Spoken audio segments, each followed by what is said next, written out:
And now it's my pleasure to introduce Ed Crabtree, owner of Crabtree Patent and Trademark, who will introduce our speaker today. Ed? Thank you, Jim. You're in for a fun, entertaining, and educational program today. You may remember our guest speaker a few years ago talking about the rare Colorado Territorial gold coins, the Clark and Gruber coins, and the startup of the Denver Mint. Well, Bob is back today. I think all of us dream of someday digging up a buried treasure in our backyard. Well, guess what? It happened to a couple recently in California. Bob is a retired school principal, educator, longtime coin collector, now coin dealer. He will now tell us the true story about the Saddle Ridge gold coin hoard. Bob?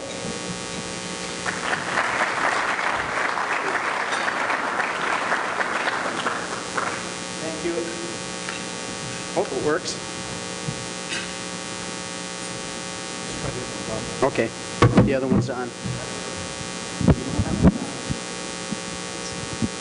Thank you, Ed, for your kind introduction. Thank you, Rotarians, for having me. Hey, remember what a clandestine thrill it was when you were a kid and your parents thought you were asleep up in your room, but you were under the covers with the covers over your head with a flashlight, reading stories of buried treasure, like Treasure Island by Robert Louis Stevenson with the pirate Long John Silver. Hey, little matey, come with me to Treasure Island and we'll find Captain Flint's treasure. Or Tom Sawyer with the treasure in the cave, or Edgar Allan Poe with the gold bug, or any one of hundreds of other stories that we love. Here's a real, true, incredible story of a real gold hoard. Here's a couple of the cans in which a California couple, walking their dog on their property for the 1,000th time, found gold coins. It was February 2013. John and Mary, those are aliases. No one knows who they are except the principals marketing the coins and their attorney, who's done a wonderful job working them through all of this. Mary is leading the procession. The dog and John are behind a little bit. She happens to come up even with a tree where there's an old steel can in the fork of a tree where one of the branches is and the tree's partway grown around it. They always thought someone died here and was buried here and people had put flowers in that can. If you walked exactly 10 paces in the direction of the North Star, you would find buried gold. And it happened that one can was exposed by about 2 inches by erosion. Mary just happened to glance. What the heck is that? I think I'm going to go over and see. She walked over to it, kind of looked at it. By now, John and the dog are catching up a little bit. She takes a stick and scrapes off some of the moss on the thing. John, what the heck is this? John dug at it a little bit and pulled it out. It was really heavy. They thought, oh, must have lead-based paint in it. Well, fine, we'll take it home and recycle it. On the way home, the can cracked. John looked inside. No, it's not paint. It's gold coins. As soon as they got back to the ranch or the farmhouse or whatever, he went back with a shovel and found a couple more. Then he rented a metal detector, and he found more. He found a total of 8 cans. 8 cans containing 1,427 gold coins dated from 1847 to 94. 1,373 20s, 50 10s, 4 5s, face value. 27,980. This is in the late 19th century when $1 a day was a pretty good wage for a working man.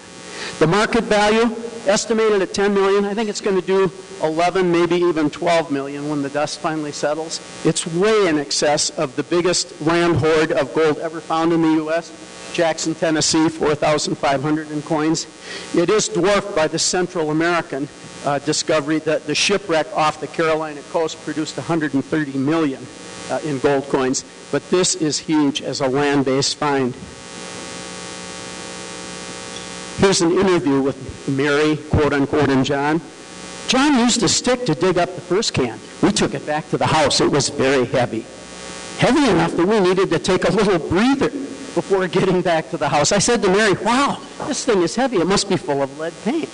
I couldn't figure out what in the world would weigh that much. Right after making the comment about it possibly being paint, the lid cracked off and exposed the rib of a single gold coin. I knew what I was looking at immediately. It was a very surreal moment. It was hard to believe at first. It was like finding a wonderful hot potato.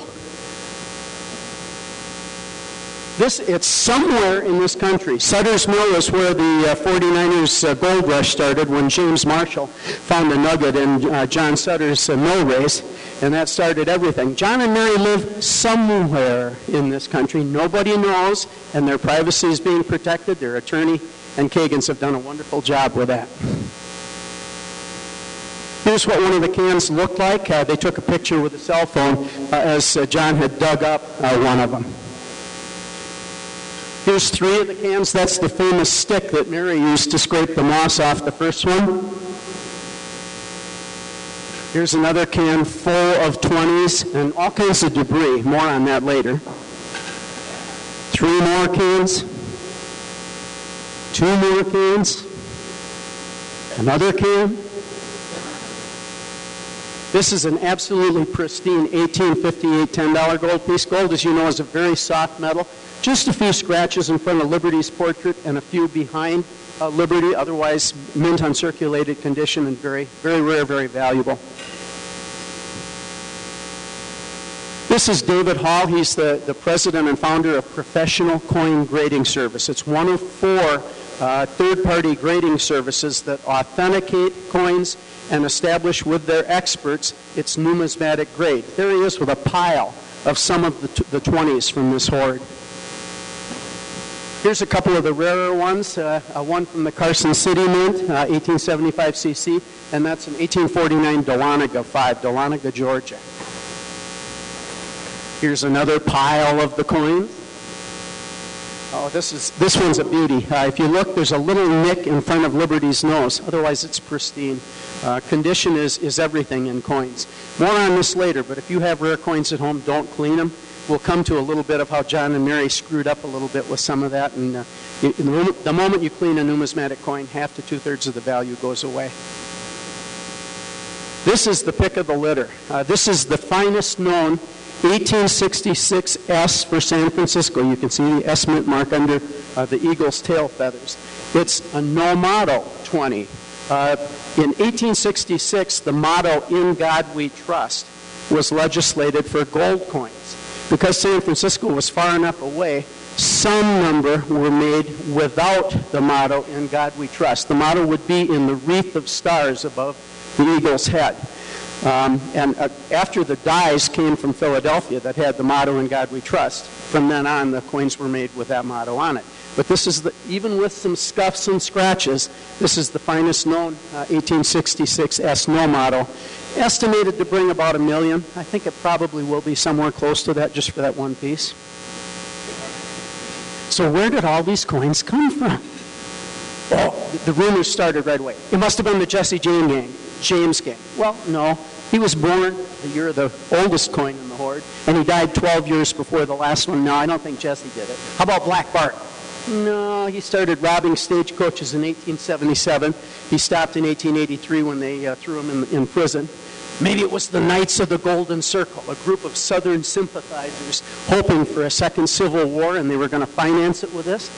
Well, by 1894, the date of the last coin in the hoard, don't you think someone would have figured out that another civil war wasn't really in the cards and someone would have come and dug it out? There was another theory. Walter Dimmock, a cashier, who was convicted of stealing $30,000 from the San Francisco Mint. Maybe he did it. Well, we're going to see later why he didn't do it. But right now, we'll have a film clip from CBS, Charlie Rose and the CBS ladies. When this news first broke, Charlie will tell a good joke about Bob Hope and his wife Dolores. You'll meet David McCarthy, who's the most important guy in marketing this hoard, and Don Kagan, a principal of the firm that did it. This morning you might find some of your neighbors grabbing shovels. A Northern California couple found a real-life treasure buried in their backyard. Ben Tracy shows us how it will make them accidental millionaires. This is what $10 million worth of gold coins look like. These rare coins date back to the mid to late 1800s. A Northern California couple says they were hiking on their property last February when they saw an old tin can poking out of the ground. It was a weird little secluded place that no one would have really had easy access to. They dug up a total of 8 cans filled with more than 1,400 mint condition solid gold coins. Well, this doesn't happen every day. Don Kagan is the coin dealer the couple contacted. They have chosen to remain anonymous and keep the exact location of their property secret, now that the coins are ready for sale.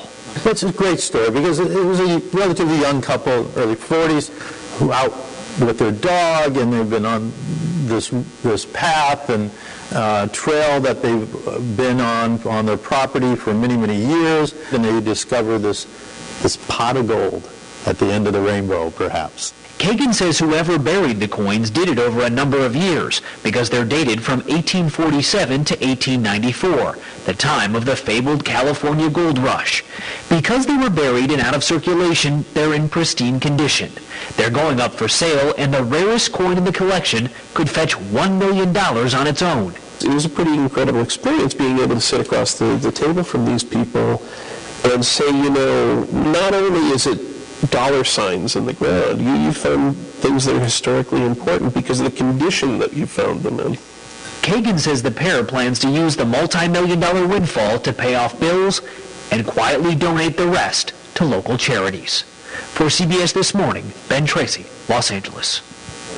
I love stories like this. You can see everybody in Northern California saying, "Everybody in the yard! Come on, kids!" There's a famous story about Bob who used to tell the joke. He came home one day and the whole backyard had been dug up. And he said, "What's going on, Dolores?" His wife. She said, "I read where you were worth $500 million. I'm looking for it." There you go. Everybody's going to have a metal detector out in the backyard. It's supposed to be the biggest hoard of gold coins ever unearthed in the U.S., and they're in pristine condition. I love it. Somebody's got to find this couple. Yeah. Well, let's go back to that Walter Dimmick, the cashier at the Mint, who was jailed for theft. He didn't do it, and there's a bunch of reasons why. One, he just stole 20s from the San Francisco Mint. This has 10s and 5s as well. This covers a wide span of years, 1847 to 1894. The Mint didn't hold coins over that period of time, and the different mints are represented, Carson City, New Orleans, and so on. And ultimately, at the bottom, the big proof from a spokesman for the United States Mint, we do not have any information linking the Saddle Ridge hoard coins to any thefts at any United States Mint facility. We've done quite a bit of research, and we've got a crack team of lawyers, and trust me, if this was U.S. government property, we'd go after it. So who did do this? Who buried these coins? My theory is this, that it's a person who had a connection with a gold mine or more than one, and I believe that person would take raw gold to the San Francisco Mint and turn it over to them and be paid in uncirculated 20s for the most part coming back. But I also think that it was a guy who had some kind of a marketing or merchandising kind of a connection as well, because there are about 30 coins from the Philadelphia Mint, from the New Orleans Mint, from the Dahlonega, Georgia Mint, from the Carson City Mint. They're not all from San Francisco.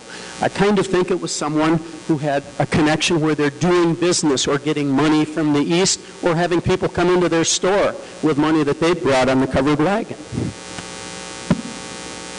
Could rival claimants show up and take this hoard away? A columnist for Numismatic News, a hobby paper whom I respect, initially thought so. I respectfully disagree with him.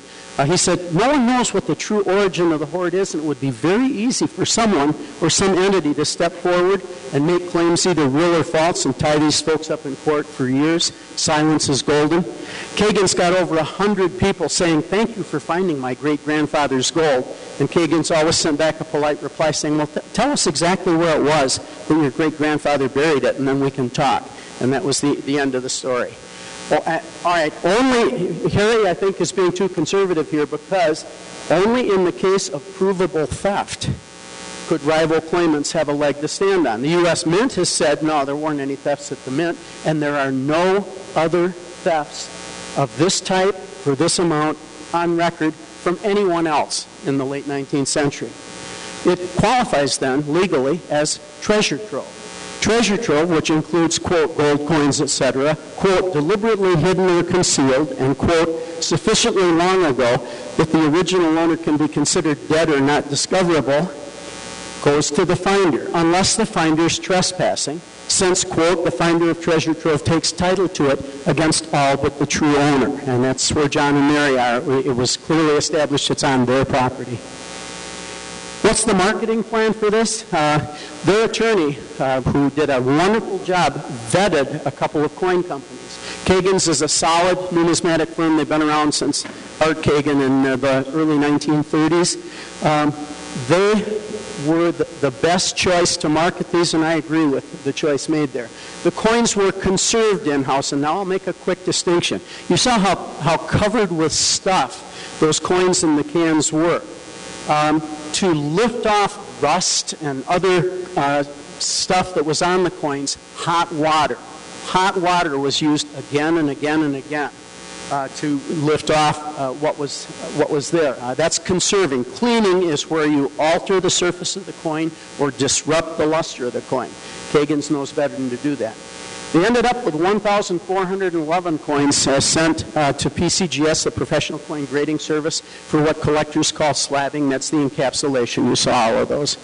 Well, all right, since they found 1427, and John and Mary, after a while they thought, after they'd cleaned about 200 of them, they thought, gee, I wonder if we should be doing this.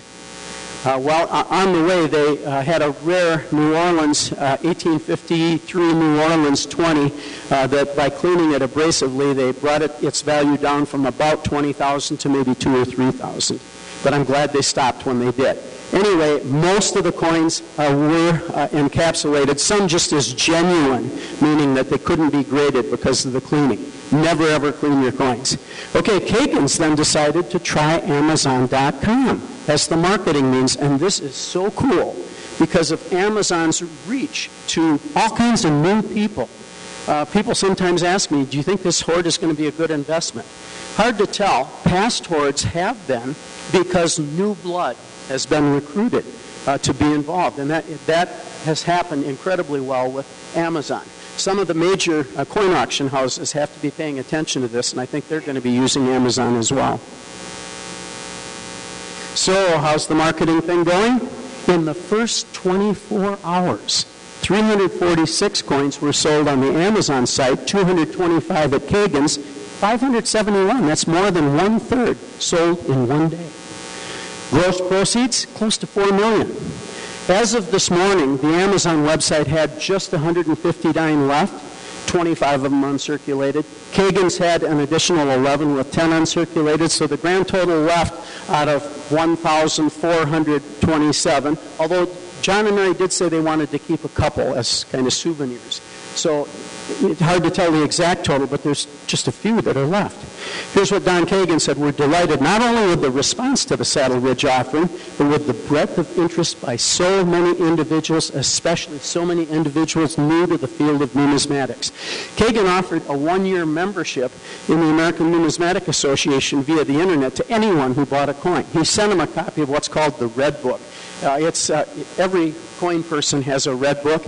It lists all kinds of information about every coin type that the United States has ever made. So he's trying to get new people involved and succeeding very well.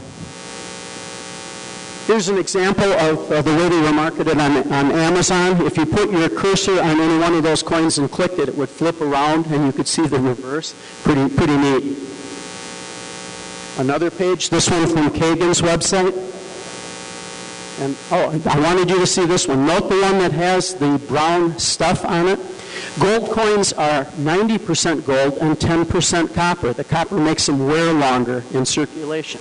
Sometimes the copper alloy isn't well mixed. And my hunch is on this coin that has what looks like the dirty brown stuff, I bet the copper in the alloy was close to the surface there, and rust and corrosion happened to it.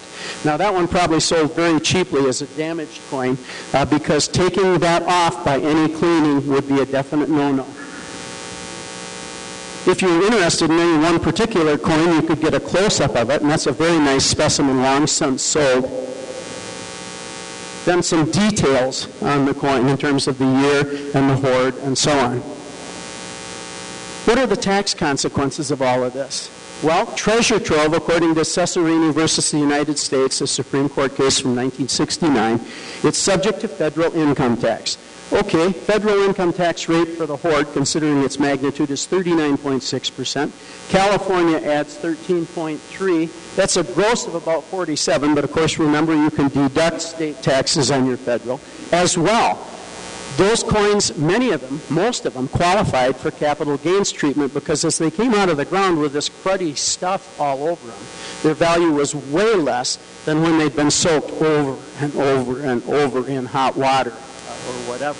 So that ultimately, John and Mary will probably pay in the lower 30% in taxes. But you know what? Big point here at the bottom. I love these people, and I'll never meet them.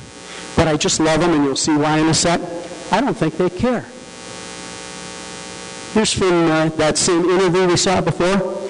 Well, of course, the question comes up, what are you going to do with the money? John, these two people are self-employed. Are they artists or photographers or writers? Who knows? Who knows? But they had some trouble meeting their mortgage. Look at what John says. Like a lot of people lately, we've had some financial trials. I feel extreme gratitude that we can keep our beloved property. Mary, oh, look at Mary. We're the same people we were before, just with more freedom of choice. Our finances won't have to dictate so many of our day-to-day decisions. Money can change other people's perceptions of us more than our own perceptions of ourselves. We'd like to help other people with some of this money. There are people in our community who are hungry and don't have enough to eat. We'll also donate to the arts and other overlooked causes. In a way, it's been good to have time. They had about a year from the discovery until the marketing, so they had a lot of time to think. It's been good to have time between finding the coins and being able to sell them in order to prepare and adjust. It's given us an opportunity to think about how to give back. Reminds me of Rotary, you guys. And you know what? I talked with David McCarthy, the numismatist there. He and I were at the American Numismatic Association summer school this summer, and I had a lot of time to spend with him. He was very, very neat in answering everything except confidential questions. And he mentioned that the first check from Kagan's to them was for $2 million, and they kept $1 million and fed hungry people and gave to underfunded causes with the other $1 million. And David McCarthy says, I believe they're going to do the same thing with everything else that comes to them. You know, it comes down to the question, how many millions does anyone need? Not want, need. These guys have their heads screwed on straight, in my humble opinion. Quick look at third-party authentication and grading. For any valuable coin, it's a must in today's market. There are 4 services that are the premier services in this. The one professional coin grading service graded all the gold coins. Right up there with them is Numismatic Guarantee Corporation, NGC. Those 2 services coins do about equally well in the market. Number 3 is Annex right here in Englewood, Colorado. I love those guys. They have some expert. They'll give you a free verbal opinion on any coin that you want to bring into their headquarters. And the last is International Coin Grading in Florida, also a reputable third-party grading service. Okay, that's my presentation, folks. Now, what questions do you have for me? I think I have about, maybe I have a minute or two. You help me here, Jim. Questions. What questions have you got or comments have you got, folks? Anyone? If you don't think of any right now, I'm going to hang out for a little bit after the presentation. Come on over and grab one here. Oh, yeah, I thought of something I wanted to ask. Is there a question? What's your speculation as to why it was buried and why it was buried where it was? Why? Okay, no one knows where it was buried. You heard David McCarthy say it was in a really out-of-the-way place. It was on land that was federal land, not owned by anyone at that time, and that's partly why it wasn't sold until the 20th century. The attorney vetted that. some guy, nobody trusted banks back then. Come on, you put your money in a bank, you may never see it again. So some guy on his horse regularly there were 8 cans, presumably over at least 8 years, as he squirreled them away and saved them, rode out probably at night or at dusk, went to the tree that had the can in it that he'd hung, and then went 10 paces in the direction of the North Star where he dug a hole. David McCarthy told me that all of the cans were found in an approximate 10-foot by 10-foot square area, so they were buried at different times pretty much in the same area. Yes, ma'am.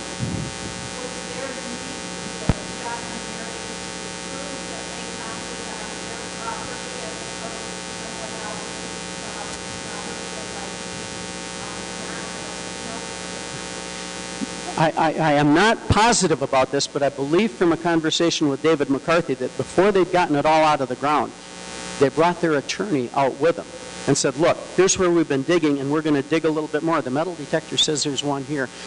There was at least one witness, I'm quite confident, to the fact that the coins were found on their property.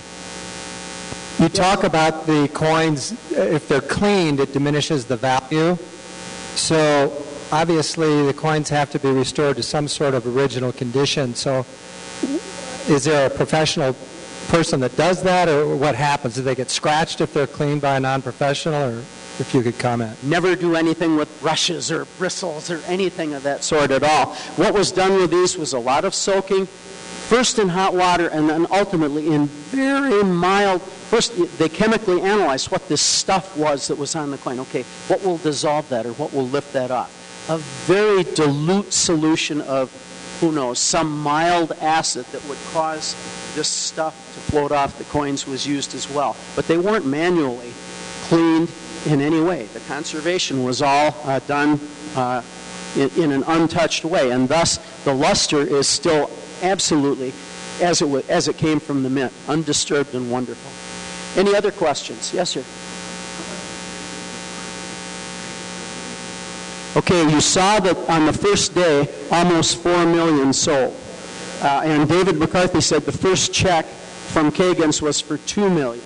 I think, I could be wrong, that in addition to Kagan's getting a big chunk of that, 1 million or more, I think their attorney probably also said, I've done a lot of work for you, I get paid as well. I think the attorney and Kagan's were paid first, but then out of 4 million, they got 2. Yes, sir. I don't want to be a party pooper, but wasn't there a federal law in the 30s that you had to turn in all your gold coins?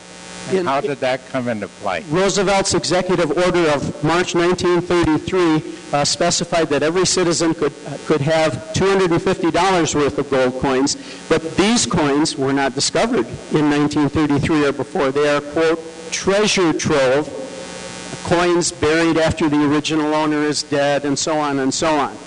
Their discovery dates to February of 2013. And Roosevelt's provision to restrict, it was really intended to restrict banks' holdings or individuals' holdings of large sums of gold because FDR wanted to devalue the dollar, and did. Gold went from $20 an ounce to $35 an ounce after as much as possible was turned in by well-meaning citizens. But it had no impact, none, on this present treasure trove. Yes, sir.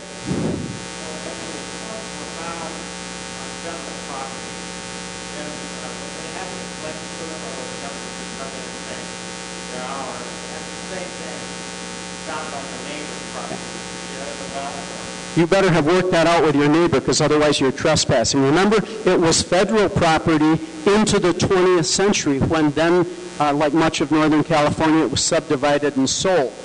And thus the federal government had no claim on this land in February of 2013. And if it had been federal, I think there would have been some type of arrangement that would have had to have been made with the government, on the grounds that you discovered it. There were 10 1933 St. Gaudens, that $20 gold pieces that supposedly never were allowed to leave the mint, that may or may not have left the mint legally, that the government has possession of now. I'm being told that my time has come. I am so grateful for this opportunity, and it was so much fun giving you this story. Thank you so much.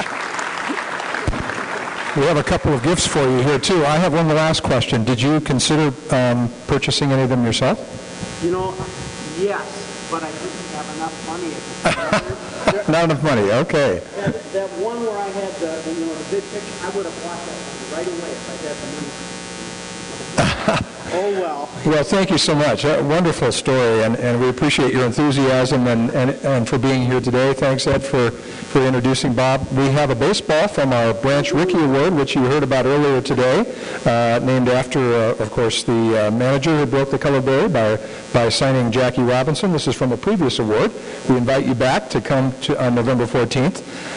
And also, this is something that really represents our efforts worldwide to end polio. And so in your honor, we'll be making a donation to this End Polio Now effort. And that will be matched 2-to-1 by the Bill and Melinda Gates Foundation to inoculate 150 children against polio. So thank you again for being here. Thank you, everyone. Thank you, Jim, for having me and for the award. You bet.